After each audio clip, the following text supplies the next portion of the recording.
एक तोता और तोती का गुजर एक वीराने से हुआ। तोती ने कहा, किस कदर वीरान गांव है। तोते ने कहा, लगता है यहाँ से किसी उल्लू का गुजर हुआ है।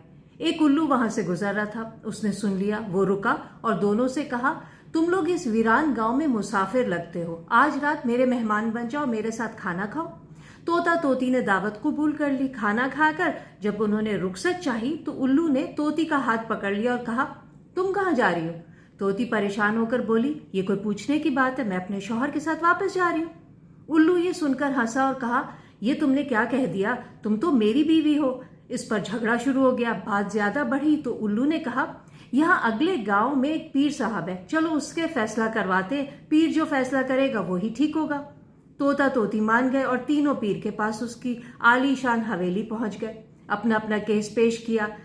इस पर पीर ने कहा, केस मुश्किल है, फैसले के लिए चिल्ला काटना पड़ेगा। ऐसा करो, तब तक तोती को मेरे पास छोड़कर तुम दोनों चले जाओ। बाहर आकर तोता बहुत रोया। उल्लू से कहने लगा, ये तुमने क्या किया। उल्लू बोला, मैं तुम्हें सिर्फ ये बताना चाहता था कि बस्तियां उल्लू वीरान नहीं करते, बस्तियां इस जैसे जद्दी पुश्ती पीरों की वजह से उजड़ती हैं। कहानी अभी बाकी है, लेकिन उससे पहले एक खबर। सिंध के इलाके रानीपुर में एक हफ्ते के दौरान पीर गर्दी का दूसरा वाकया सामने आया है।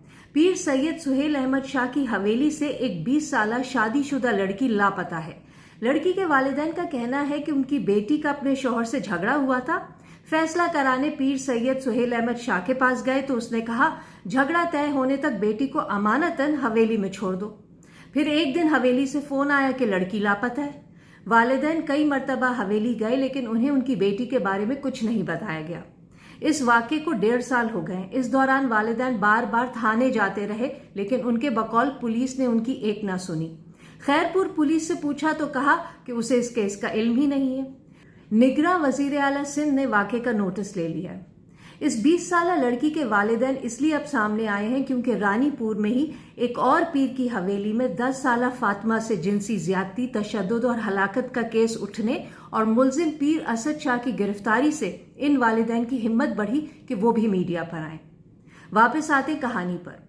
उल्लू यही तो बताना चाहता था तोते को कि तुमने महज एक पीर के कहने पर अपनी तोती को उसके पास कैसे छोड़ दिया। ये भी नहीं सोचा कि पीर ने तोती से क्यों नहीं पूछा कि उसका शौहर कौन है, तोती से क्यों नहीं पूछा कि वो किसके साथ जाना चाहती है। उल्लू बेचारा तो वैसे ही बदनाम है। पीरों की सुनोगे तो अंजाम गुलिस्तां यही होगा।